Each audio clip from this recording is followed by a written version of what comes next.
क्या आपको पता है बस्तर की देवी जो तेलंगाना में विराजती है? छत्तीसगढ़ के बीजापुर जिले की सीमा से सटे तेलंगाना के मुलुगु जिले में होने वाले मेडारम मेले में लाखों करोड़ों लोग शिरकत देते हैं। इस ऐतिहासिक यात्रा में तेलंगाना के अलावा छत्तीसगढ़, उड़ीसा, महाराष्ट्र समेत देश विदेश के श्रद्धालु यहाँ शामिल होते हैं।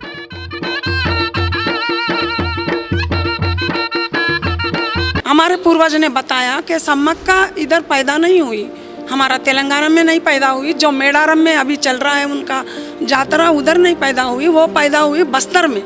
तो बस्तर में ये लोग जो कोया लोग आपस में लड़ते हैं तो उसको एक ठोकरी में उठा के रातों रात वहाँ से निकल के एक गोदावरी किनारे किनारे चल के इधर सेटल हो गए मेडारम में, जो तेलंगाना में है।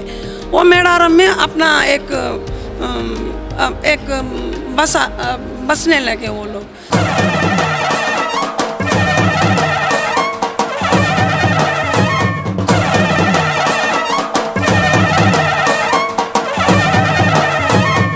मैं doctor Sukrita Tirkey, assistant professor anthropology and tribal studies, शहीद महेंद्र कर्मा विश्वविद्यालय जगदलपुर। मुझे बहुत ज़्यादा तो मालूम नहीं है, लेकिन मैं उनके जीनियोलॉजी के आधार पे, चूँकि सम्मक्का बहुत फेमस यात्रा है, एक मड़ाई है, हर 2 साल में बहुत बड़ा आयोजन होता है और तेलंगाना सरकार इस वर्ष 70 करोड़ रुपए राशि आवंटन की थी इस यात्रा के लिए। और लोग हजारों करोड़ों की संख्या में वहाँ पे लोग आते हैं। 10 दिन तक लगातार वहाँ पे मेला चलते रहता है। लोग मतलब उस देवी तक पहुँच ही नहीं पाते हैं, लेकिन उस जगह पे अगर पहुँच जाए तो अपने आप को पवित्र मानते हैं। चूँकि ये सम्मक्का जो है वो छत्तीसगढ़ से है, तो छत्तीसगढ़ में उनकी माँ जो है बीजापुर जिले के कामक्का, जो बीजापुर जिला है वहाँ पे कामक्का है एक जगह, वहाँ पे तूल डोकरी करके उसकी मम्मी वहाँ पे निवासरत है। और यहीं से उन लोग वहाँ पे जब लड़ाई हुआ था कोया का तो उसको उन लोग लेके गए हुए थे। मैम, हम आपसे जानना चाहेंगे कि आपको इसकी जानकारी कैसे हुई?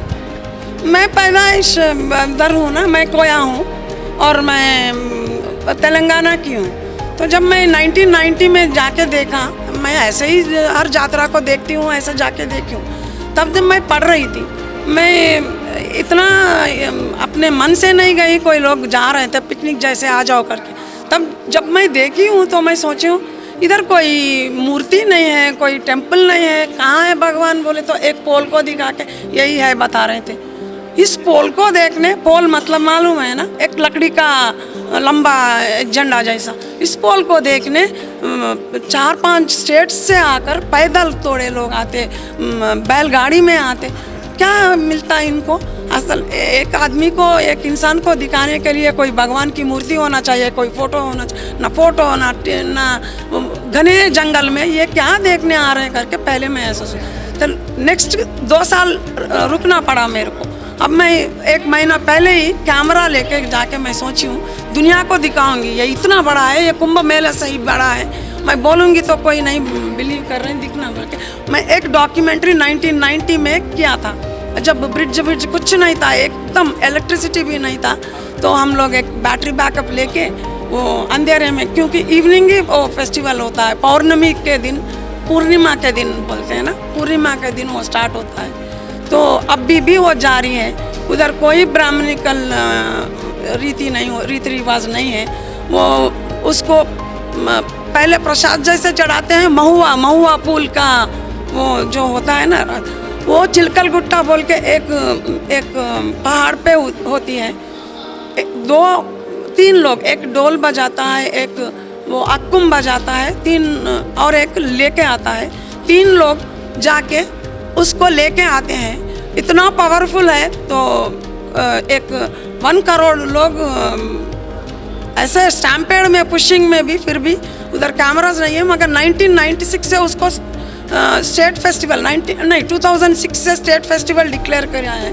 तब से थोड़ा सा मोबाइल चल रहा है उधर, वो फोटोज उधर है। मेरा उससे पहले डॉक्यूमेंट्री मैंने शूट किया, वो है मेरे पास। ये जो है, अब इनके बारे में बताइए। ये जीनियोलॉजिस्ट बोले ना, जीनियोलॉजिस्ट का कोया ट्राइब्स के बारे में थोड़ा सा मैं बताना चाह रही हूँ। बताइए। आंध्रा में और उड़ीसा में उसको कोया ट्राइब्स कहा जाता है। उसी को छत्तीसगढ़ में दोरला ट्राइब्स के नाम से भी जाना जाता है। और ये जो समाका जो है, इनका जो गोत्र को जो बिलोंग करते हैं, इन लोग दोरला की ही एक क्लैन है, ये गोत्र है जो गट्टा करके गोत्र के लोग उसका सेवा करते हैं। और उसी गट्टा गोत्र से ही ये देवी जो है बिलोंग करती है। आपने बताया తెలుగు నా పేరు నక్కా సూరిబాబు అండి ఆంధ్రప్రదేశ్ ఎట్టపాక మండలం మద్దులగూడెం గ్రామం అయితే ये बोल रहे हैं कि आदिवासी का अभी जो कहानी है इनके अलावा कोई नहीं बोलता। पूरा एक व्यवस्था में ऐसा था, जब भी कोई फंक्शंस होते हैं, जब भी कोई शुभ काम होते हैं घर में, आदिवासी लोग ऐसे लोगों को बुलाते हैं, कहानी सुनवाते हैं। ये झंडा लेके ये पूरा एक्सप्लेन करता ताकि उनके बच्चे सुन के हमारा पूर्वज ऐसा है, हमारा चरित्र ऐसा है, हमारा देवी देवता लोग ऐसा है करके अपना उन दिनों में पढ़ाई लिखाई नहीं थी तो इनको बुला के करते हैं। अब जो सत्यनारायण कथा सुनते हैं ना थोड़े लोग, ऐसे ही इनको बुला के अब वो परंपरा छूट गया। पूरा मॉडर्नाइजेशन हो के सिटी के शिफ्ट हो रहे हैं ना लोग, अमेरिका को ही जा रहे हैं थोड़ा पढ़ लिख के, तो वो लोग इसको कैसे रखेंगे। तो उधर कोई अवेलेबल है तो वो लोग अपने तरीके से करने लगते। तो ये लोगों को कुछ लाइफ नहीं है, लाइवलीहुड चला गया। अब पैसा मिलता ना ये उस कहानी बोलने से।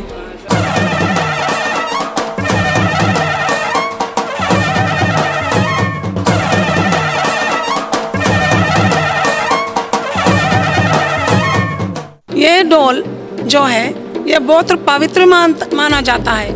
ये लोग हर किसी को डोल नहीं बजाते, हर किसी के शादी में जाके डोल नहीं बजाते, सिर्फ ये देवी देवताओं के लिए ही बोलने को, वो भी कोया लोग बोले तो ये लोग कहानी सुनाते हुए बोलते हैं। ये कहानी को ऐसे जीवित रखते हैं जो मौखिक रूप में है, पूरा व्यवस्था मौखिक रूप में है, कहाँ अभी लिखा नहीं रहता। अभी भी ये लोग लिखते नहीं हैं तो ऐसे ही बोलने लगते हैं। तो अगर ये बोलने लगते तो समझ जाते हैं कोया लोग। ये गाना वाना रेना रेना करके बीच में कोरस लगा के एक उधर पिक्चर्स है ना वो एक्सप्लेन करने लगते। तो ये परंपरा पहले से ही रहता था। छोटे बच्चे पूरे बैठ के बच्चे बूढ़े जवान वाले पूरे बैठ कर सुनते थे, तो उनको एक अपना व्यवस्था के बारे में उनको अच्छा जानकारी होता था।